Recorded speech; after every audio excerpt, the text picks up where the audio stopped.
Masala Chai with Rahul Mahajan. Masala Chai with Rahul Mahajan. Masala Chai with Rahul Mahajan. Masala Chai with Rahul Mahajan. Problem क्या है? देश की नींद के साथ प्रॉब्लम क्या है? What is wrong with the country sleep? अब सारा कुछ सब कुछ कर लो, अगर आप कम सोएंगे तो आप मरेंगे। आने के कितने वक्त के बाद सचमुच में सोना चाहिए? क्या ये मुमकिन है कि आदमी 2-2 घंटा रात को सोए और एक दिन 10 घंटे सो के वो डेट पूरा कर सके? One more thing is miss word use is rest. हम लोग नींद नहीं बोलते, रेस्ट करें। अरे सो रहे बोलो सीधा। नमस्कार ladies and gentleman, welcome to masala chai with Rahul महाजन। ज्ञान के साथ मनोरंजन। आज का हमारा सब्जेक्ट है चैन की नींद, और ये चैन की नींद हमें देने वाली है, मतलब कैसी होने वाली है या कैसी चैन की नींद ले हम, इस बारे में हमें आज गाइडेंस करेगी डॉक्टर सोनम सोलंकी। इतने लोग पीछे पड़े हुए कि आपको चैन की नींद देना, बिल्कुल। तो प्रॉब्लम क्या है? देश की नींद के साथ प्रॉब्लम क्या है? What is wrong with the country sleep? 8 घंटे की चैन की नींद लो। क्या सचमुच हर एक व्यक्ति को 8 घंटे की नींद लगती जरूरी है? और जब वो स्लीप होती है, स्लीप एक्चुअली में क्या होती है? 8 घंटे का जो बहुत आर्बिट्री नंबर है, रफ नंबर है, एज के हिसाब से आपका स्लीप का रिक्वायरमेंट अलग होता है। आप देखेंगे न्यू बॉर्न बच्चे जो होते हैं, एकदम छोटे बच्चे, वो लोग 15 से 16 घंटे सोते हैं, उनके लिए वो नॉर्मल है। आप जब ग्रोइंग एज के हो बच्चे, 11 घंटे उनके लिए नॉर्मल है। अडल्ट एज ग्रुप जो है अपना 7 to 9 आवर्स, 7 से 9 घंटा है। बट कुछ लोग हमेशा आउटलायर्स होते हैं। कुछ लोग हैं जिनको सही में 6 hours is good enough, and कुछ लोग हैं जिनको नहीं, 11 घंटे भी चाहिए अडल्टहुड में। सो एक तो एवरेज बोले तो ये 8 घंटे का नंबर एवरेज नंबर दिया गया है। एंड एज एज प्रोग्रेसेस, जैसे आप, जरूरी नंबर नहीं है कि 8 नहीं किया तुम्हें कुछ गड़बड़ किया, ऐसा नहीं। अब हम 8 तक पहुंचे और आपने 5 घंटे बोले, तो कोई आदमी 3 घंटा सो रहा है, उसके लिए वो नॉर्मल है? नहीं, 3 घंटा बहुत ही ज्यादा एक्सट्रीम है। सो आप रेंज देखेंगे, कोई भी नॉर्मल चीज के लिए एक रेंज होता है।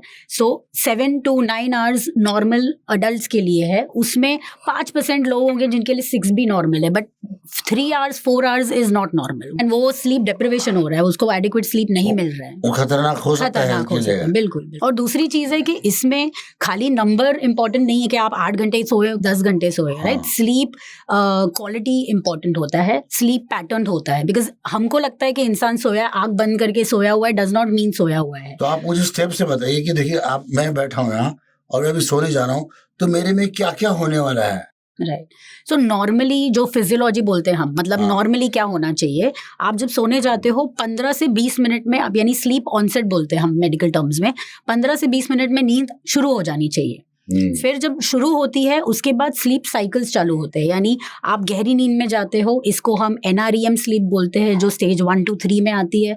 फिर REM स्लीप, जो एकदम डीप स्लीप बोलते हैं, जो उसको ड्रीम स्टेट बोलते हैं। उस स्लीप में आपको जब सपने आते हैं वो आपको याद रहते हैं। कि आपने जब REM period, rapid eye movement period उसको बोलते हैं, तो उसका और रियलिटी का कोई संबंध आपके साइंस के कॉलेज में सिखाया था आपको किसी ने? नहीं। सो थोड़ा बहुत इट कम्स अंडर साइकाइट्रिस्ट जो है, तो emotional health and social health का रिलेशन माना जाता है। अच्छा, मतलब कि आपको अगर कुछ ट्रॉमा है वो जी, पर मैंने कल देखा कि यार मेरे दोस्त का एक्सीडेंट हो रहा है, राइट, तो उससे कुछ संबंध नहीं है उसका? नहीं, बहुत ये बहुत एनेक्डोटल, यानी एक आधे केस में किसी का कुछ सही आया है, बट यस, ऐसा मतलब ड्रीम्स मींस अ लॉट, ऐसा नहीं है। What dream means is your own psychological backup and your own emotional state, उसका कोरिलेशन है। मतलब ब्रेन कहने के अपने आप को उसकी फाइलिंग ठीक कर रहा है। yes. और हर रात हर व्यक्ति REM पीरियड में जाता ही है। बिल्कुल। इनफैक्ट अगर आप ड्यूरेशन देखें, 8 घंटे सोए हैं, तो 25% आपको REM स्लीप में जाना है, रिमेनिंग टाइम आप NREM स्लीप में होते हैं। हम ये क्यों बता सकते हैं? स्लीप स्टडी करके कुछ होता है, मीन्स जब आप सो रहे हो हम सब इलेक्ट्रोड्स लगाते हैं, ब्रेन में लगाते हैं EEG वेव्स देखने के लिए। Before we go to sleep study, पहले हम चाय पी लेते ताकि हम जगह रहे। वरना स्लीप करते हमारा क्रू भी सो जाएगा और जनता भी सो जाएगी। 6 सर्कल्स ना, एक डीप स्लीप, उसके बाद दूसरा है फिर REM sleep, 90 minute cycles. 90 minute cycles. अच्छा, इस साइकिल्स में आपने मुझे समझाया था पहले भी, मैं जानता हूँ 6 साइकिल क्या है, मगर हमारे जो करोड़ों लोग जिन्होंने साहब का करोड़ों लोग मतलब जो देख रहे हैं हमारे व्यूअर्स, इनके लिए आप बताइए कि ये एक एक साइकिल क्या होता है और इससे उनका क्या लेना देना। अगर ये साइकिल समझेंगे तो इसको फॉलो करेंगे। NREM साइकिल क्या होता है? सो NREM means non rapid eye movement, हम लोग जो बोलते हैं। तो उसमें जो आंखें मूव होती है उसमें भी 3 साइकिल्स होते हैं, स्टेज 1, स्टेज 2, स्टेज 3।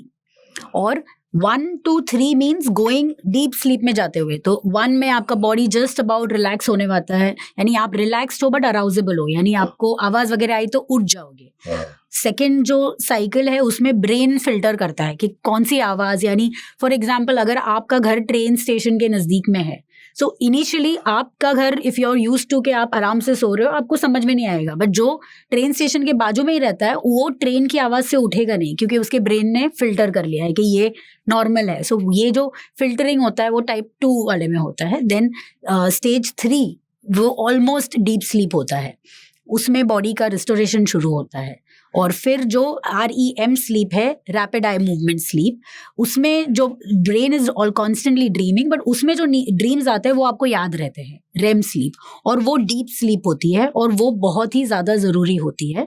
एंड ये साइकिल स्पिंडल जो बोलते हैं हम, 90 मिनट्स के साइकिल में चलता रहता है पूरे रात भर में। मजे की बात ऐसे है कि इसमें से एक भी साइकिल बीच में टूट जाता है तो वापस से साइकिल शुरू करना पड़ता है। ये जो 6 साइकिल्स है नॉर्मली 6 आवर स्लीप तक आते हैं basically, it's almost about 6 hour sleep.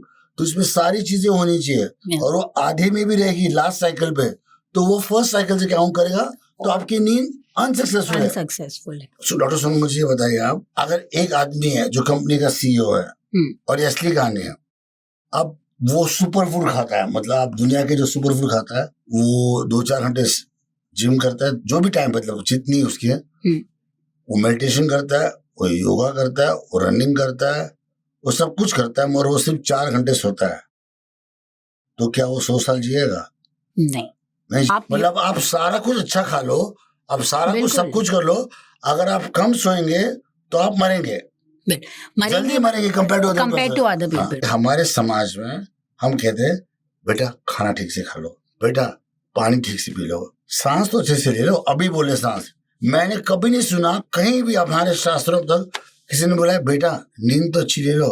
हम तो क्या करते हैं, उनका ब्लैंकेट ही खींच लेते हैं। तो ये जो कल्चरली हमें गैप पड़ रहा है स्लीप का, कि हम स्लीप को सबसे कम, अरे यार मेरा बेटा 10th की एग्जाम रात को सिर्फ 4 घंटे सो के आया, क्या कर लोगे उस बेटे का?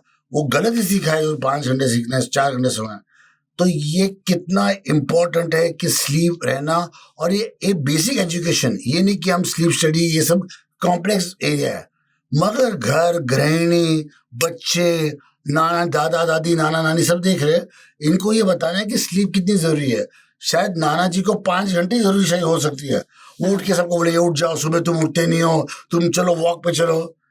क्या सभी बच्चों को सुबह सुबह उठ के वॉक पे जाना चाहिए? अगर वो समय पे सोए हैं, तो उनका पूरा नींद अच्छे से हुआ है, एडिक्वेट अमाउंट उनको रेस्ट मिला है, फिर आपको तो जनरली स्लीप हाइजीन जो बोलते हैं, सही टाइम पे सो। हाइजीन मतलब क्या? हाइजीन तो साफ सफाई सो जैसे शरीर की साफ सफाई होती है, वैसे स्लीप जो अपने बॉडी के लिए इतना इम्पोर्टेंट है, उसके लिए हम सजेस्ट करते हैं, जो बहुत कॉमन है कल्चरली भी, कि आप समय पे सोइए, क्योंकि हर एक का बॉडी क्लॉक होता है। एंड जितना आप एनवायरनमेंट को सही रखेंगे, यानी सोने के समय पे सब इलेक्ट्रॉनिक्स बंद होने चाहिए, रूम आपका लाइट कम होनी चाहिए, आप एक ही जगह पे सोना चाहिए, हर एक का एक फिक्स जगह होना चाहिए, आप कूल डाउन करिए, आप रिलैक्स होइए, आप थोड़ा ब्रीदिंग एक्सरसाइजेज या मेडिटेशन करिए।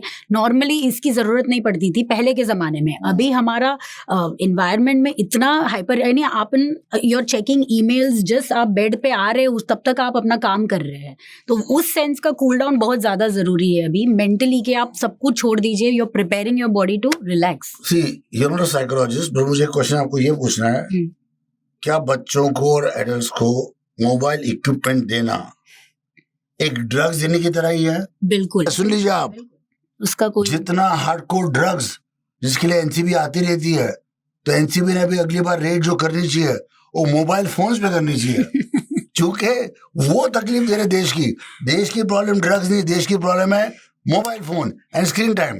ठीक है।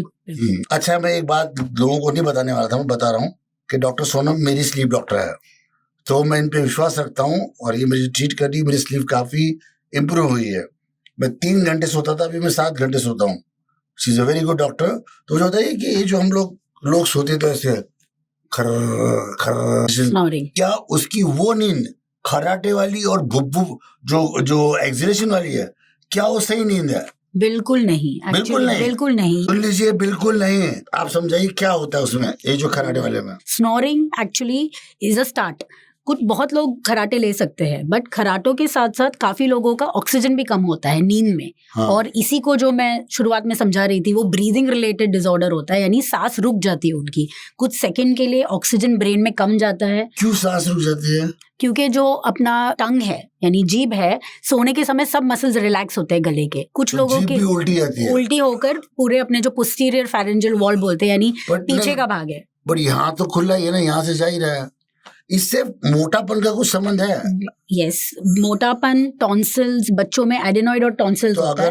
अगर 25 किलो वजन कम कर दूं तो क्या मुझे स्लीप की कोई बीमारी हो सकती है?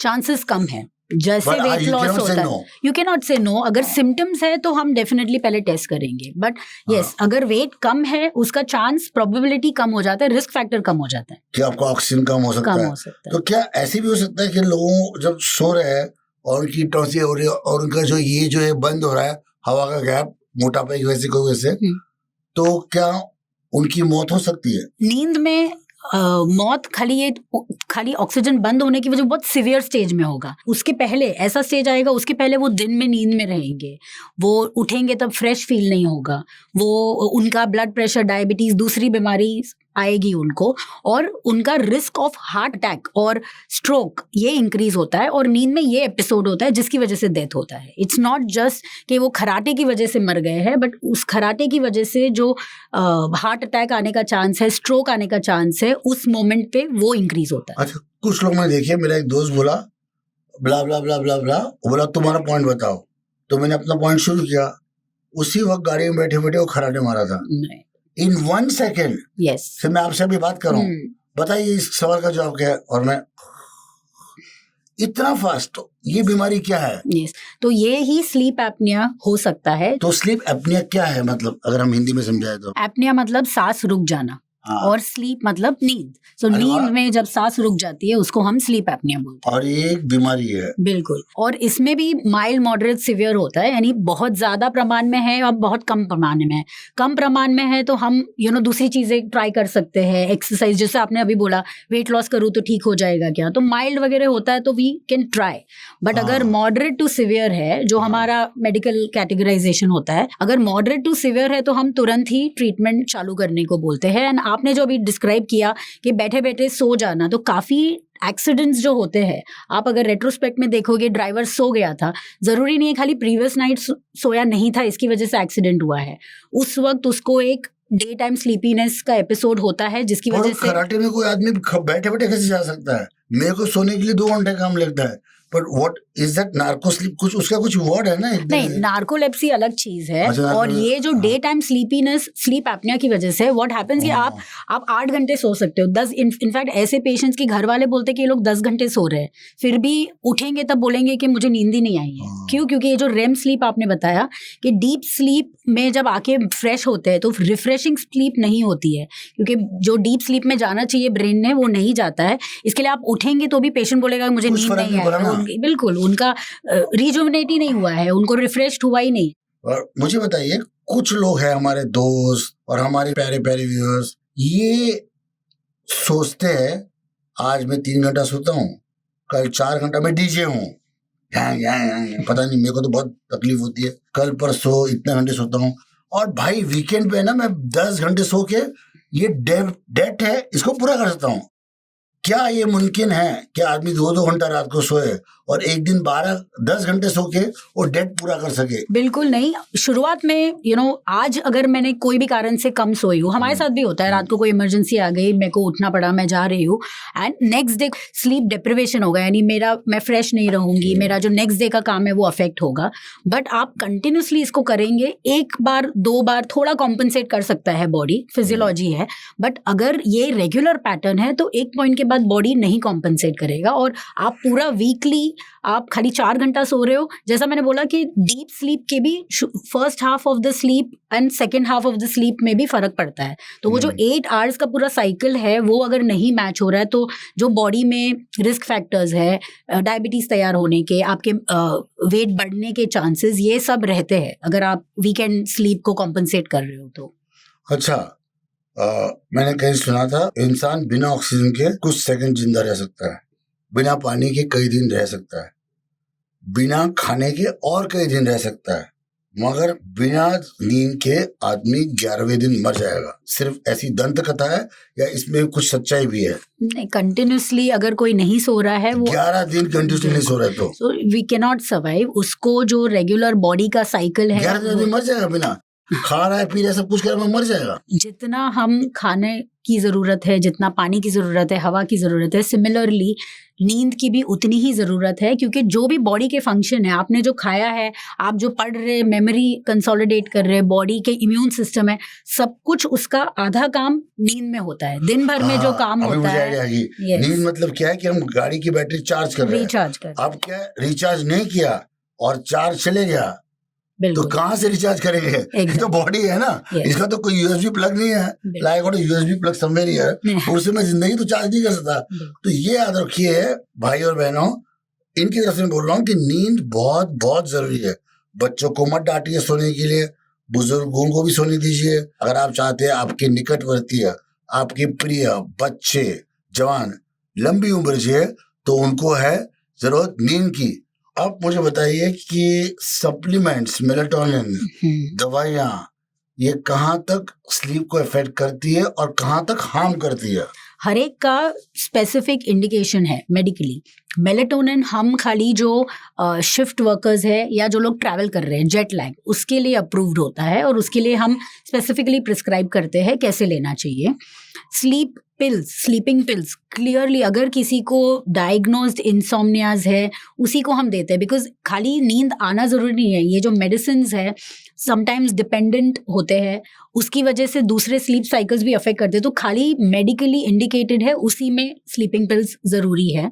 फिजियोलॉजिकली अगर आपका स्लीप कम हो रहा है, यानी एक एज के बाद जो बुजुर्ग लोग होते हैं उनका स्लीप रिक्वायरमेंट ही 5 घंटे हो जाता है, बॉडी को उतना ही नींद चाहिए रहता है, तो उसको ट्रीट करने के लिए हम स्लीपिंग पिल्स नहीं रेकमेंड करते अनलेस कोई एक्चुअल हेल्थ इशू आ रहा है किसी को। बट जितना हम लोग अगर अमेज़न में जाएंगे स्लीप के लिए तो 1000 तक की लिस्ट आती है, चीजें ले जाएगी। पर कंटेंट अगर आप देखेंगे उसमें तो यही 2-3 चीजें होगा, इधर it will be magnesium, melatonin और वन ऑफ द बेंजोडाइजेपिन्स, ये जो स्लीपिंग मेडिकेशंस है। अच्छा, मुझे बताइए कि स्लीप पैरालिसिस क्या होता है?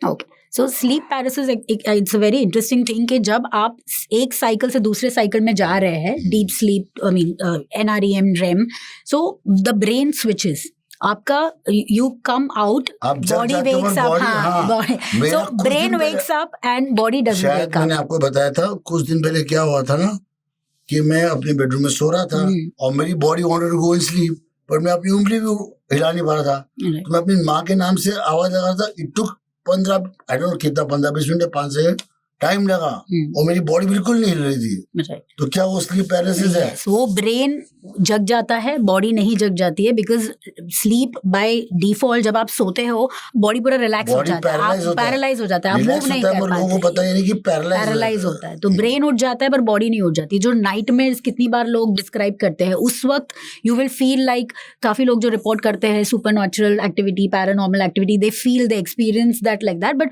वो फियर और एंजाइटी रहता है बिकॉज आप हिल नहीं पाते हो and your brain is awake. 15 से 20 मिनट लगता है to normalize, for your brain to, you know, brain and body both to start moving, and उस वक्त में आप कुछ भी नहीं करें, you can actually go back to sleep also.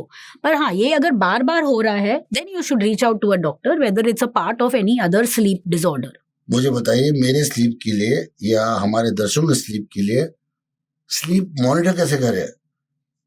Sleep monitor करने के लिए जो स्मार्ट वॉच ठीक है या जो भी रिंग आई है दैट इज बेटर? कुछ ट्रैकिंग में डीप स्लीप, यानी जो हमने डिस्कस किया, रेम स्लीप, NREM स्लीप, वो लोग बताते हैं, उतना बताते हैं, और ऑक्सीजन लेवल बताते हैं, वो एकदम ग्रॉस चीज है। उसमें आपको बॉडी पोजीशन, स्नोरिंग इंडेक्स, जो हम स्लीप स्टडी में करते हैं वो नहीं आता है। सो जस्ट टू स्क्रीन के कुछ इशू है कि नहीं, उतना हमको इन्फॉर्मेशन मिल जाता है। जो पेशेंट्स हमारे स्लीप ऑब्स्ट्रक्टिव स्लीप एपने वाले, उनके लिए हम अलग टाइप से टाइट्रेशन करते हैं, क्योंकि उनके लिए हमको we need AHI, we need percentage of REM sleep, oxygen level, we need different technical things. तो उसके लिए नहीं, बट स्क्रीनिंग के लिए दिस इज गुड इनफ कि अगर आपका हाँ, सो वो भी सब कुछ यही द टेक्नोलॉजी सेम थिंग। वो आर्टीरियल टोनोमेट्री बोलते हैं, आर्टरी के प्रेशर के ऊपर से वो लोग ये सब इंफॉर्मेशन देते हैं अपने को। But again I don't want कि ये एक हर एक चीज फैट बन जाती है, राइट? हर एक इंसान कर रहा है नॉट। अगर आपका जो रिस्क फैक्टर है, अगर आपको सिम्टम्स है ऑफ स्लीप डिप्रिवेशन और यानी आप सो रहे हो फिर भी उठ के आपको फ्रेश फील नहीं हो रहा है, आप for no reason you have a clean diet, आप एक्सरसाइज कर रहे हैं बट शुगर्स बढ़ रही है, यानी मेटाबॉलिकली आपके वेट जैसा चाहिए वैसा नहीं हो रहा है, शुगर्स और you're on the border line sugars, आपको बहुत सिवियर हाइपरटेंशन है और डॉक्टर्स आर वरीड कि इस एज पे, सो यंग एज पे जब ये सब होने लग जाता है, that is when we backwards analyze कि कहीं स्लीप में तो इशू नहीं है, एंड फिर हम ये सब टेस्ट करते हैं। तो आपके पास अगर ये डिवाइसेस है, it is good to see the data. आपको कुछ भी ऐसा अब नॉर्मल लगे, मीट अ स्लीप स्पेशलिस्ट के कुछ इसको और इवेल्युएट करने की जरूरत है कि नहीं। बट नॉर्मल चीज में, नॉर्मल लाइफ में आई डोंट थिंक ऐसा रिकमेंडेशन है कि सभी ने ये बैंड्स वगैरह खरीद के टेस्ट करना जरूरी है। बिल्कुल। बट क्या एक अच्छी स्लीप नेक्स्ट दिन आपका एक अच्छा गुड मूड बना सकती है? Can you be in good mood? एक अच्छी स्लीप होने के बाद आप दिन भर एक अच्छे मूड में हो सकते हो? 200%। And a bad sleep day can make you have a bad day. काम का परफॉर्मेंस, आपका मेमोरी, आपका एनालिटिकल थिंकिंग, सब कुछ अफेक्ट करता है। जब हमारे पेशेंट्स ट्रीटमेंट चालू करते हैं एंड उनका जो वर्क परफॉर्मेंस है, ओवरऑल लाइफ परफॉर्मेंस है, सब कुछ उसमें इम्प्रूवमेंट दिखता है। ऐसी कोई चीज जो लोगों को स्लीप के बारे में मिसअंडरस्टैंडिंग, लोगों में वहम है स्लीप को लेके, ऐसा कुछ आपके दिमाग में है कि जो लोग हमेशा वहम ही रहते हैं कि यार they got misconception about sleep and sleep study, ऐसा कोई आपके दिमाग में है? सबसे बड़ी चीज इज कि ड्यूरेशन और स्लीप, यानी कितना आप सो रहे हैं, and quality of sleep is two different things. And अगर अगेन एंड अगेन हम यही बोलते हैं कि आप एडिक्वेट सो, बिकॉज हमारे इसमें क्या होता है ना, पेशेंट्स को कोई सिम्टम्स नहीं होता है। जब ये एपनिया, जब आप नींद में, जैसा आपने बोला खराटे हो रहे हैं, एपनिया हो रहा है, यानी सांसें रुक रही है, पेशेंट को समझ में नहीं आता। द केयर टेकर जो है वो लोग आइडेंटिफाई करते हैं कि खराटे ले रहे हैं, सडनली ब्रीदिंग स्टॉप हो गया एंड देन सडनली खराटे लेते हैं, राइट? माइल्ड अर्ली स्टेज में ये सब सिम्टम्स पेशेंट को समझ में नहीं आता है, और उसका इलाज होता है बाद में। इलाज होता है अगर आप डायग्नोस करें, आप ट्रीट करें, पूरा लाइफ का ट्रेजेक्टरी चेंज हो सकता है अगर कोई आइडेंटिफाई करे। तो ये सबसे बड़ा मिसकंसेप्शन है कि इंसान ज्यादा सो रहा है मतलब वो एक्चुअली अच्छे से सो रहा है। ज्यादा सोना और अच्छा सोना दो अलग चीजें हैं। और इतना भी अगर दर्शकों को समझ में आ जाए, एंड केयर टेकर्स, स्पाउसेस और बेड पार्टनर्स अगर आइडेंटिफाई करने लग जाए, तो बहुत सारी बीमारी अर्ली स्टेज में समझ में आ सकती है। Even heart attacks, even strokes, psychological issues, ये सब कुछ हम अर्ली डायग्नोस कर सकते हैं और प्रिवेंट कर सकते हैं। मुझे बताइए, फिल्म इंडस्ट्री में, अलग अलग इंडस्ट्रीज में लोगों को स्लीप कम मिलती है और वो एक चीज करते हैं जो दबा के ब्लैक कॉफी पीते हैं। इसका कितना अच्छा परिणाम शरीर पे होता है? सो ब्लैक कॉफी, यस, वो एक स्टिमुलेंट है, मेंटल स्टिमुलेंट है फॉर डिप्रिवेशन ऑफ स्लीप के। हाँ, नॉर्मली भी हमको चाहिए कि वो ये जो बेवरेजेस है, स्टिमुलेंट बेवरेजेस, आप 4-5 बजे के बाद मत पीजिए, बिकॉज एक बार तो आप फ्रेश हो जाओगे। उठ गया, मेरी 3 घंटा नींद हुई है, हाँ, तो क्या वो कॉफी मुझे हार्म कर रही है? कॉफी हार्म तो नहीं कर रही, पुश कर रही है, but you are pushing your body to a certain level, जगह रहने के लिए पुश कर रही है। और कोई भी सब्सटेंस एक, फिर वो आदत पड़ जाती है। एंड जैसा मैंने बोला कि आप अगर 3 घंटा ही सोए हो, no amount of stimulants, no amount of micronaps, long term जो इसका साइड इफेक्ट होने वाला है उसको कोई कॉम्पनसेट नहीं कर सकता। एक आधा दिन आप कर लोगे, 10 दिन कर लोगे, बट उससे ज्यादा ये अगर आपका लाइफ है, ये साइकिल है, तो सूनर और लेटर हेल्थ पे इश्यूज दिखेंगे ही आपको। स्लीप के जो इफेक्ट्स है, सुस्तीपन हटाने के लिए क्या बेटर है, कॉफी या चाय? फंस गया मैं खुद ही फंस गया। तीसरा ऑप्शन इज फिजिकल एक्सरसाइज। आप you can do these micro movements. सोने से अगर 1-2 लोग रात को 10 बजे भी तो वर्कआउट करते हैं, क्या वो हेल्दी है स्लीप के लिए? नहीं। कल जाके मैंने अगर 2 घंटे का बेंच प्रेस मार के आ गया और उसके बाद मैं सो रहा हूँ तो ठीक है क्या? how much gap should be there from gym or physical activity to sleep?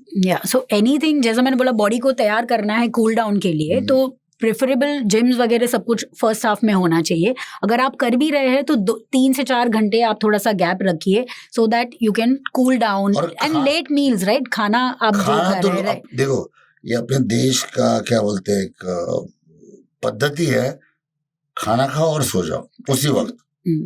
इसके बारे में आप क्या कहना चाहती है? खाने के कितने वक्त के बाद सचमुच में सोना चाहिए? मतलब सो गैस्ट्रिक एम्प्टी, यानी आप जब खाते हैं फूड पाइप से लेके स्टमक में जाता है, स्टमक से आगे जाता है 2 घंटे के बाद. सो आपका stomach has to be empty. इसी के लिए हम 2 से 3 घंटा बोलते हैं कि गैप होना चाहिए. आप लास्ट जो चीज खा रहे हैं एंड लेट रहे, I am not even saying कि नींद कर रहे हैं, इवन लेटने के साइड इफेक्ट्स है जब आप खा के तुरंत लेट रहे हैं, क्योंकि जो फूड पाइप है और फूड पाइप और स्टमक के बीच में एक स्फिंक्टर बोलते हैं, यानी खाना ऊपर नहीं आए, एसिडिटी नहीं हो. तो अगर आप खा के तुरंत लेट भी रहे तो भी रिफ्लक्स या एसिडिटी रिलेटेड आपको साइड इफेक्ट्स होंगे. स्लीप तक तो बाद में पहुंचेगा, भोजन जाएगा अंदर में, हाँ, रिवर्स नहीं आएगा. रिफ्लक्स आता है, एसिड ऊपर आता है कितनी बार, तो ऐसे पेशेंट्स को एसिडिटी होती है. एंड जिनको स्लीप एपनिया यानी जो स्नोर करते हैं, यहाँ पे एक नेगेटिव प्रेशर क्रिएट होता है. तो उस नेगेटिव प्रेशर से भी, सो कितने हमारे जो स्लीप एपनिया के पेशेंट है एसिडिटी लेके आते हैं. हम सब कुछ रूल आउट करते हैं कि कुछ भी नहीं है, हमने उनका लाइफस्टाइल करेक्ट कर लिया कि आप खाने के 2 घंटे बाद ही लेटिए. फिर भी अगर उनको होता है and then we come to know कि अच्छा स्नोरिंग है, स्लीप एपनिया हो रहा है, इसी के लिए उनको रिफ्लक्स या कॉफ हो रहा है क्योंकि पेट का एसिड गले में आ रहा है. So to answer your question, 2-3 घंटा का गैप रखना ही चाहिए between food and going to sleep. अच्छा, सोने के बाद कई बार जगते लोग और स्नैकिंग करते हैं. I am saying midnight snacking when आप ऑलरेडी सो चुके हो, आप उठ कर जाके फ्रिज में कुछ ना कुछ आइसक्रीम ये ढूंढते हो और खाते हो. ये मैंने भी किया, मैं भी करता हूँ. सो बहुत सारे फैक्टर्स है इसके भी. एक, अगर आपने डिनर बराबर से पेट भर के नहीं किया है तो you can get hunger pangs middle of the night. दूसरा है हार्मोन्स भी बैलेंस होते हैं नींद में. So there is certain growth hormones, stimulant hormones, जो अगर आपको एडिक्वेट स्लीप नहीं मिल रहा है तो भी आप उठ के खाएंगे. तीसरी चीज, अगर आप कोई मेडिकेशन पे है जिससे हंगर स्टिमुलेट होती है तो उससे भी इंसान उठ के खाता है. तो मल्टीपल फैक्टर्स है इसके. First thing you have to do कि आपका रात का जो मील है उसको आप पूरा भरपेट खाइए. एंड जो हम सिंपल फास्टिंग बोलते हैं कि खाने के बाद नेक्स्ट डे मॉर्निंग में आप यू कीप 10 आवर गैप. ये जो पता नहीं मिथ है या बात है कि आप ब्रेकफास्ट बहुत बड़ा कीजिए, लंच कम कीजिए और रात का खाना कम कीजिए. अगर मैं ये मान लूं तो फिर तो मैं रात को 4 बार उठ के खाना खाऊंगा. ये किसने बनाया है? ये सिस्टम करेक्ट है क्या इनकरेक्ट है? सो ये सिस्टम बॉडी के रिक्वायरमेंट के हिसाब से अपन ने बनाया हुआ है कि आप मैक्सिमम काम दिन भर में करते हैं. Night is for relaxing, so you don't want the body to be spending too much energy digestion के ऊपर. दूसरी चीज है कि कम खाना डज नॉट मीन भूखा रहना. जब हम बोलते हैं कि लाइट खाइए, सो फाइबर, प्रोटीन एंड फैट का जो कॉम्बिनेशन होता है उसको हम बैलेंस करने के लिए बोलते हैं. सो कम खाना रात को जब बोलते हैं लाइट खाइए डज नॉट मीन आप भूखे रहिए. You can have good fibre, you can have and gap रखिए, दैट्स ऑल. तो अगर हम गैप रखे, 7 साढ़े 7 बजे खाना खाए, 11 बजे सोए तो कोई प्रॉब्लम नहीं है. बिल्कुल. और हम पेट भर के खाए तो आजकल के जमाने में तो ये नहीं कि मुझे जाके जंगल में शिकार करना है इसलिए मुझे खाना खाना है और मुझे कुछ पकड़ के लाना है. मुझे तो कुछ भी नहीं करना, मुझे तो आपका इंटरव्यू करना है. इसमें मेरी कैलोरीज बहुत कम बर्न हो रही है. सो मैं अगर मेरे प्रोफेशन के लिए एज अ पॉडकास्टर सुबह नाश्ता कम खाऊं, लंच हल्का खाऊं, ताकि मुझे इतने सारे इंटरव्यूज करने हैं और रात को मैं मन भर के खाऊं टाइम पे, तो मेरे लिए वो पद्धति ठीक है, चलेगा. अगर आप बराबर से खा रहे हैं, न्यूट्रिशियस पेट भर के, fibre, all that, and gap अच्छे से रख रहे हैं खाने और लेटने के बीच में, छोटा छोटा छोटा और बड़ा. Yes of course. क्या दोपहर को 2-3 घंटा सोना अच्छा है? 2-3 घंटा बहुत ज्यादा हो जाता है. जैसे मैंने बोला, आप micro naps at least 20 minutes. Power nap की नहीं बात कर रहा हूं. लोगों को आदत है, जैसे हमारे बिल्डिंग में भी अगर होमवर्क हो रहा है तो 2 से 4 आपको करने देते नहीं है. मतलब मानते हैं लोग कि 2 से 4 2 घंटा सो रहे हैं. One more thing is miss word use is rest. हम लोग नींद नहीं बोलते हैं, रेस्ट कर रहे हैं. अरे सो रहे बोलना सीधा, रेस्ट कर रहे हैं. रेस्ट का क्या होता है? तो मुझे बताइए कि ये जो दोपहर की स्लीप है, मेरी मम्मी भी करती है, 2 घंटा तो हो जाता है सबका. दिन में एक ही बार 24 घंटे में एक ही बार अच्छा सोना ठीक है, या इसको हम तोड़ तोड़ के सो रहे हैं अलग अलग हिसाब से? सो आपका क्वेश्चन इट रियली डिपेंड्स कि इंसान का लाइफस्टाइल कैसा है, यानी किसका काम अगर बहुत हार्ड है, उनको फिजिकल स्ट्रेस रिलैक्सेशन लगता है, कोई बहुत जल्दी सुबह उठ रहा है, they can compensate with afternoon nap. But ऐसा कोई आप स्टैंप नहीं लगा सकते कि ये अनहेल्दी है, ये बिल्कुल करना ही नहीं चाहिए। इट इज वेरी इंडिविजुअलाइज और आपके yes you can not put a stamp कि ये बहुत ही खराब है। बट इसका इम्प्लीकेशन ये होगा कि आप रात को टाइम पे नहीं सो पा रहे हो, एंड वो जो साइकिल हम लोग सर्कैडियन रिदम बोलते हैं कि जैसे सनसेट होता है, बॉडी रिलैक्स होना चाहता है, आप लाइट के हिसाब से, because we live in India, अपने को एडिक्वेट सनलाइट मिलता है, राइट? तो आप उस साइकिल से थोड़ा आप ट्रैक आउट हो जाएगा अगर आफ्टरनून में बहुत ज्यादा देर सो रहे हैं तो आप। चलो मेरी भी स्लीप अभी इम्प्रूव हुई है आपकी गाइडेंस के अंदर। Thank you so much for coming doctor Sonam, I am very happy you came here. और आप मेरी स्लीप में इतना ज्यादा इम्प्रूवमेंट कर रही है कि मेरे को अभी इंटरव्यू लेते लेते नींद आ रही है। I think because last night में कम सोया हूँगा because of the excitement of the show and podcast. Thank you so much for coming. Thank you for having me. And we'll have details of Dr. Sonam on the screen. और please अगर आपको कोई भी sleep related illness है, शक है, कुछ भी है, उन्हें एक फोन कर दीजिए, या आपके आसपास के डॉक्टर जो उनसे बात कर लीजिए। स्लीप बहुत जरूरी है। Thank you everyone. Please subscribe, like and share. Thank you so much.